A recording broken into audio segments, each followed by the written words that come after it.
You just bought a new home or are looking at buying a new home and you're confused on what type of foundation that home has or what foundation your home has in general. The big question you're probably asking yourself, as we just stated, what kind of foundation does my home have?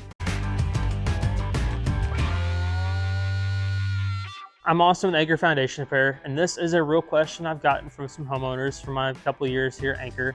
For some homes that have been remodeled or flipped, that sometimes it can be a bit more difficult to determine what kind of foundation you have.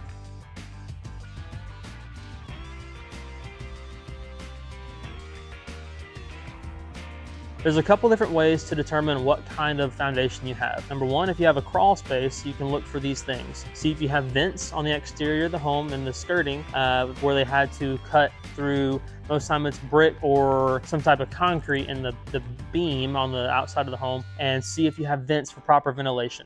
Also look to see if you have to take several steps up to the front door. That's another good indication that you might have a crawl space home. Also, just seeing if you can simply see underneath the house also indicates that you probably have a crawl space home. The other one, being a slab, is very easy to determine. Most of the time you don't have many steps, if any at all, to walk through the front door.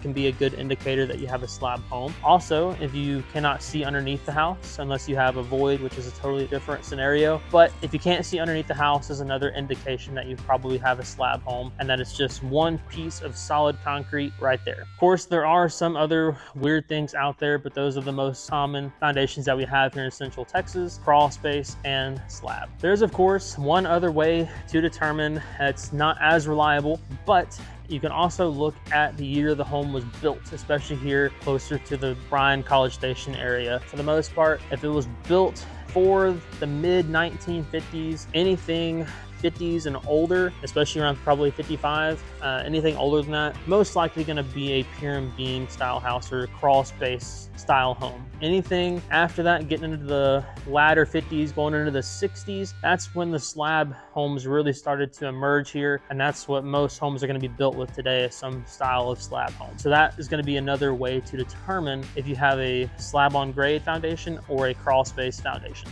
What should you do from here? Well, you're probably more of in a research, just kind of gathering information mode right now, not actively looking for foundation repair, but both these styles of foundations can experience settlement, and we do work on them all the time. So we're gonna put a link down below in the description to help educate you and more information about your style of home and foundation that you have in order to make very informed decisions going forward.